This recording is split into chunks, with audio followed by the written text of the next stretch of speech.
Bonjour, je vais vous parler de la banquise. À la fin de l'été, le froid polaire s'installe. La surface de l'océan se refroidit, mais en raison des mouvements de la mer, la glace ne prend pas d'un seul coup. Quand la température de l'eau atteint moins 1,96 Celsius, les premières paillettes de glace se cristallisent. C'est d'abord le fragile qui se forme. Ces cristaux de glace qui se créent dans l'eau en modifient la viscosité. Les vents et les courants rassemblent le fragile en une couche d'aspect huileux et mat appelée la mélasse. Si la mer est calme, la mélasse s'épaissit en une croûte plus épaisse et souple, le nilasse.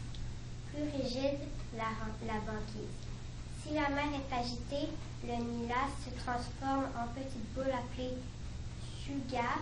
Ensuite, les petits cristaux vont s'agréger jusqu'à former des plaques arrondies de glace dont les bords peuvent soulever sous l'action du vent ou des vagues.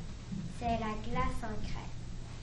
Celle-ci va se solidifier assez rapidement, mais tant qu'elle n'atteint pas quelques centimètres d'épaisseur, elle reste fragile et les mouvements de l'eau peuvent la fissurer en plaques plus ou moins tendues.